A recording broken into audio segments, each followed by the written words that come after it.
Bismillahirrahmanirrahim. Assalamualaikum warahmatullahi wabarakatuh. Alhamdulillahi rabbil alamin. Wassalatu wassalamu ala asrofil anbiya wal mursalin wa ala alihi wa sahbihi ajma'in, amma ba'du.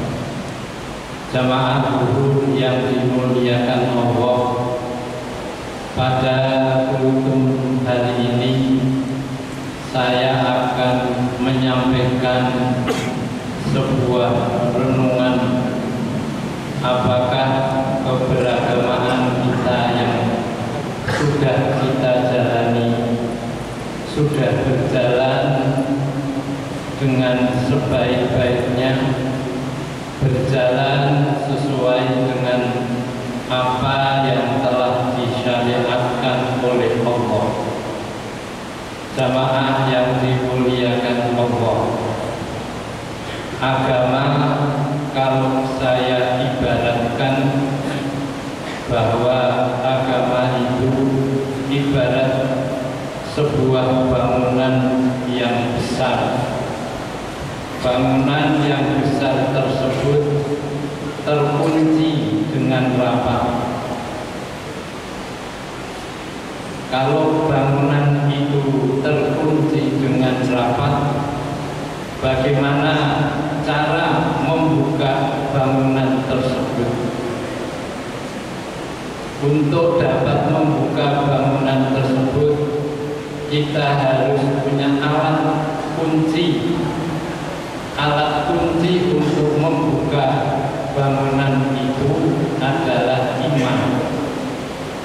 Jadi kalau kita ingin beragama, maka dasar utama untuk bisa membuka agama itu adalah iman.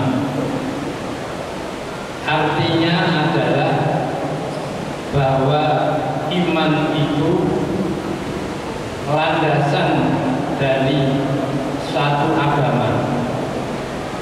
Tidak ada agama tanpa iman. Agama harus ada iman. Dan dengan iman itu kita baru bisa beragama. Iman di dalam agama tidak cukup. Bahwa kita beragama tidak hanya sekedar iman. Iman yang dikehendaki oleh agama adalah tasdik. Tasdik di sini adalah pembenaran. Di dalam agama, kalau kita orang itu sudah beriman terhadap agama yang kita imani, berarti artinya kita sudah membenarkan agama tersebut. Pembenaran dalam agama yang diinginkan oleh Allah yaitu tasdiqun bil qalbi. Kita bisa menerima agama tersebut di dalam hati. Hati kita membenarkan, hati kita menerima terhadap agama tersebut.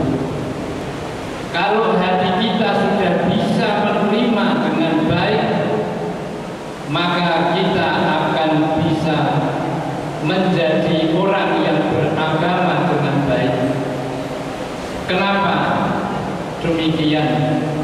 Karena kalau agama sudah bisa diterima oleh hati kita, hati itu akan menjadi panglima, penggeraknya segala apa yang ada di dalam tubuh kita.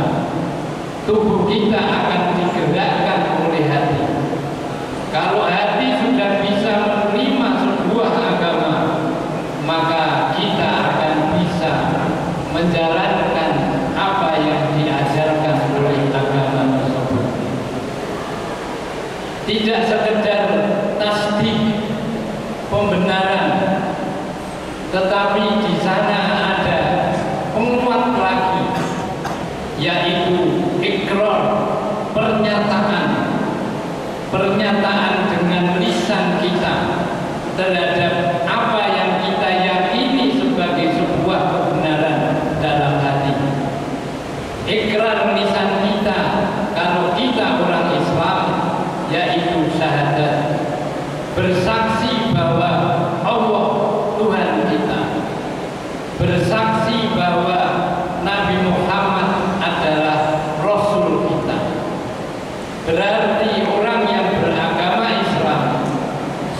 ya membuktikan akan yang diyakini dari hati kita, yang diikrarkan oleh lisan kita.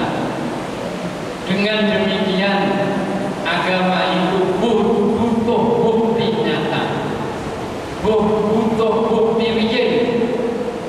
Jadi orang beragama tidak hanya sekedar beriman, tetapi di balik iman itu harus ada bukti nyata, bukti real. Beragama tidak boleh agama dalam istilah kita agama KTP. KTP-nya berbunyi Islam, tetapi amalan-amalan Islamnya tidak ada. Kalau demikian, mungkin nanti yang masuk ke dalam surganya Allah adalah kartu KTP-nya. Jamaah yang dimuliakan Allah, pertanggungjawaban kita terhadap agama yang kita yakini sebagai kebenaran adalah agama yang dibawa oleh Nabi Muhammad, sebagaimana yang tadi saya katakan. Asyhadu an la ilaha illallah wa asyhadu anna Muhammad. Di sini bahwa agama Allah yang dapat dibenarkan oleh Allah adalah agama yang dibawa oleh Nabi Muhammad. Kalau kita bertanggung jawab terhadap agama yang dianut, kita harus bisa bertanggung jawab kepada apa yang diajarkan oleh Nabi Muhammad dan yang diajarkan oleh Allah Subhanahu wa Ta'ala.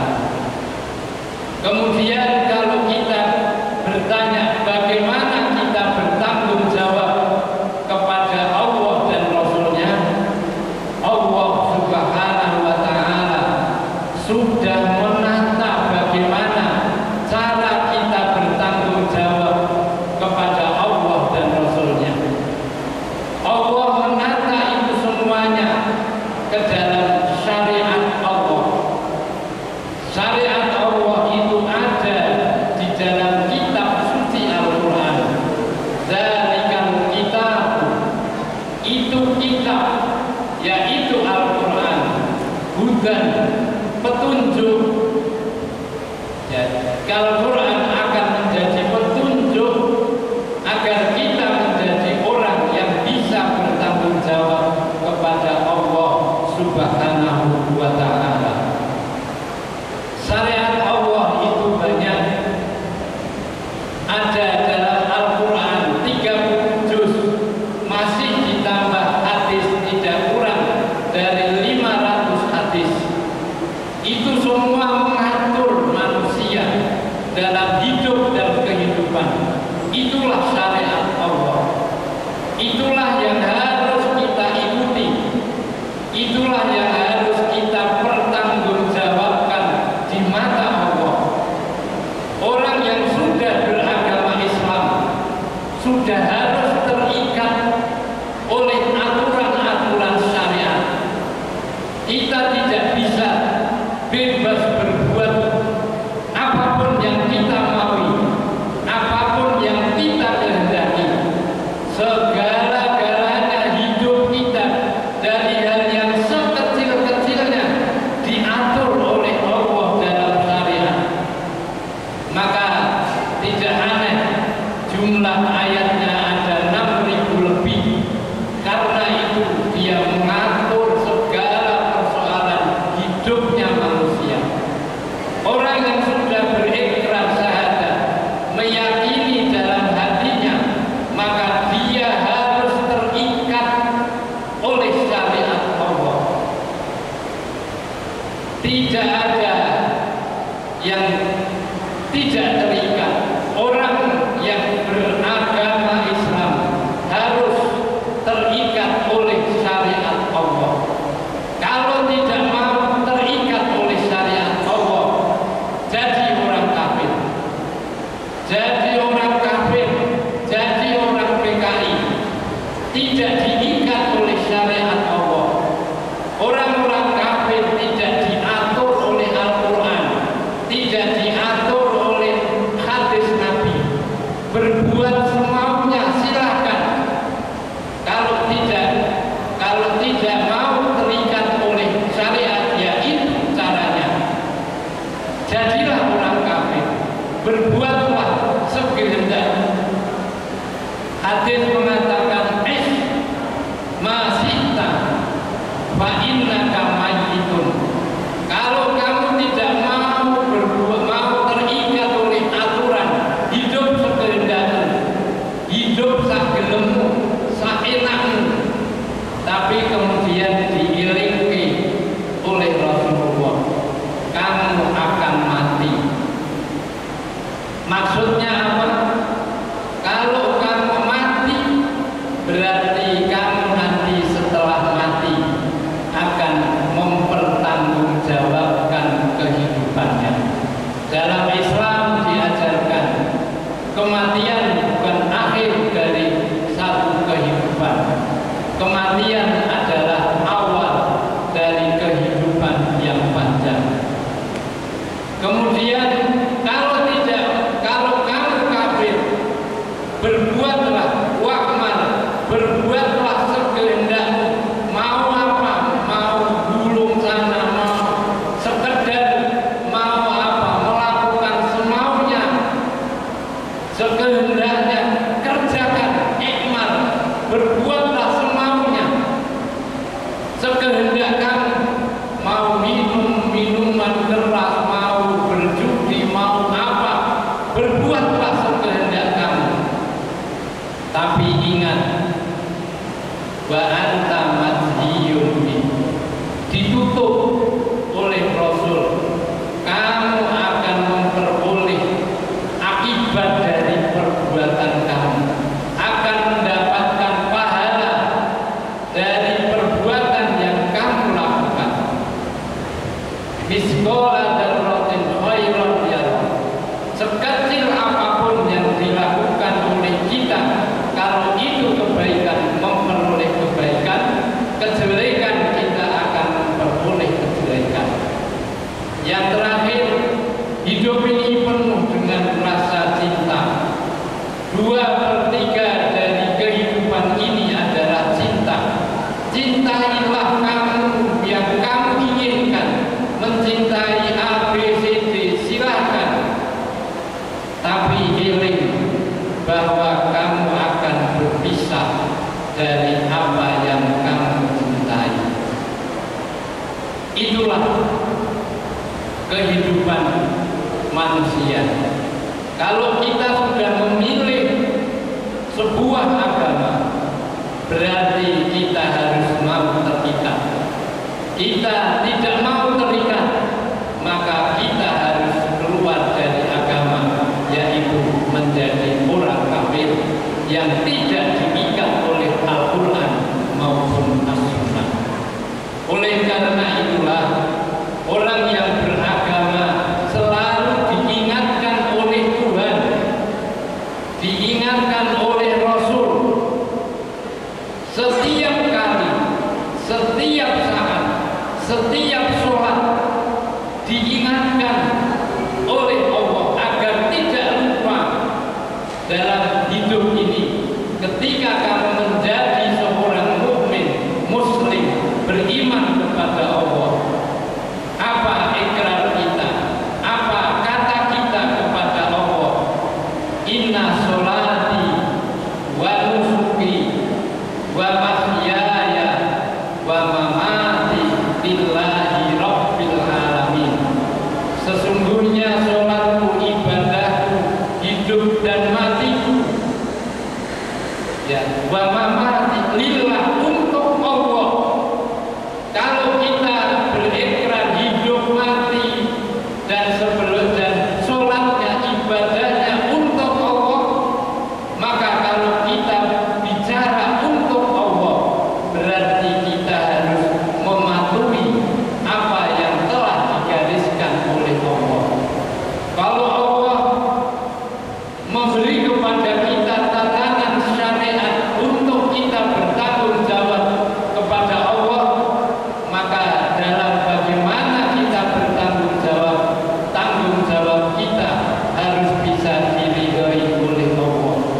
sehingga hidup kita bisa radiyatan mardiyah dan hidup kita bisa husnul khotimah. Billahi taufiq wal hidayah. Mudah-mudahan apa yang saya sampaikan bisa mengingatkan kepada kita semua tentang keberagamaan kita.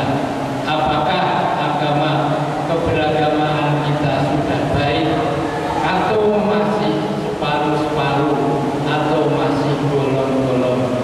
Billahi taufiq wal